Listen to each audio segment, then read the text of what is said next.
सोलापुरातील कृषी उत्पन्न बाजार समितीमध्ये काल कांद्याच्या दरावरून स्वाभिमानी शेतकरी संघटनेचे नेते राजू शेट्टी यांनी एक पोस्ट केलेली होती। त्यामध्ये एका शेतकऱ्याला पदरचे 300 रुपये व्यापाऱ्याला देण्याची वेळ आल्याचं त्यांनी पोस्ट केलेली होती।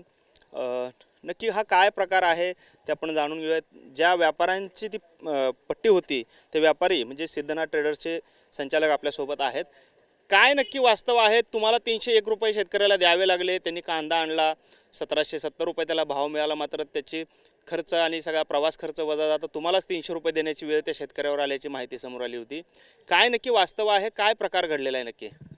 300 रुपये मायनस आले, मायनस त्यांनी आम्हाला द्यावी शेतकऱ्यांनी, आम्ही नाही द्यायचे, त्यांनी देणार आहेत। मग तुम्हाला देणार का? हां, शेतकरी द्यायची।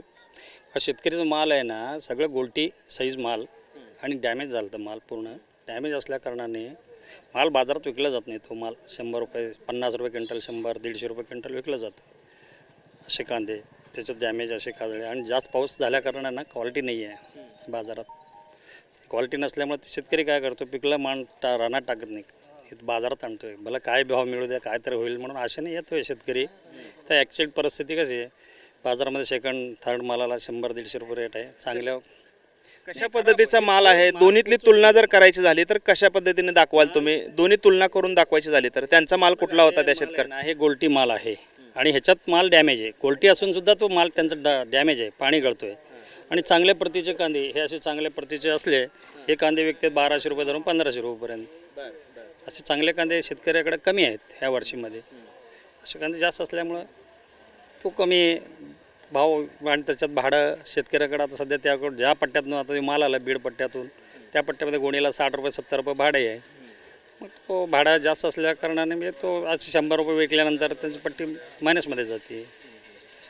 काय ह्याच्यावरती तोडगा निघू शकतो? सरकार सांगते 12 रुपयाने आम्ही माल घेऊ। शेतकऱ्यांनी विचार केला पाहिजे, आपला माल बाजारामध्ये पोचल्यानंतर आपल्याला काय मिळतं का नाही हे शेतकऱ्यांनी विचार केला पाहिजे, मग बाजारात आणलं पाहिजे। पिकला म्हणून आणू नये, तो शेतकरी त्याचं प्रतवारी आहे का नाही, माझं बाजारात गेल्यानंतर मला 2 रुपये मिळतील का नाही याचा अभ्यास करून शेतकऱ्यांनी बाजाराला माल आणले पाहिजे। आणि चांगल्या प्रतीचे जे आणले तर त्यांनाही 4 रुपये मिळतात, ते बी खुशी असतात। असे कांदे आणल्यामुळे तो शेतकरी, मग आमच्याकडे तर ते शेतकरी तो पाठवून बसले, तो आला बी नाही आहे, त्यांच्या भावाकडे ती पट्टी दिली आहे आम्ही। आपण पाहतोय खरं तर ही वस्तुस्थिती आहे। ज्या शेतकऱ्याचा कांदा जो आहे तो ज्याला खरं तर शेतकऱ्यालाच व्यापाऱ्याला 300 रुपये द्यावे लागले, तो माल जो आहे तो छोटा कांदा होता, तो हलक्या प्रतीचा कांदा होता, त्यामुळे त्याला दर तशा पद्धतीचे मिळाला। मात्र चांगल्या मालाला चांगला भाव मिळतो असं देखील व्यापाऱ्यांचं म्हणणं आहे। मात्र असं असलं तरी शेतकऱ्याचा कांदा जो आहे तो खरेदीचा वायदा जो आहे तो सरकारने केलेला होता, त्याचं मात्र आता केवळ हवेतच उरले का, केवळ घोषणांपुरताच तो राहिलेला आहे का, असा देखील सवाल या निमित्ताने उपस्थित होताना पाहायला मिळतो। कॅमेरामॅन विनोद उमनाबादकरसह सागर सुरवसे, TV9 मराठी, सोलापूर।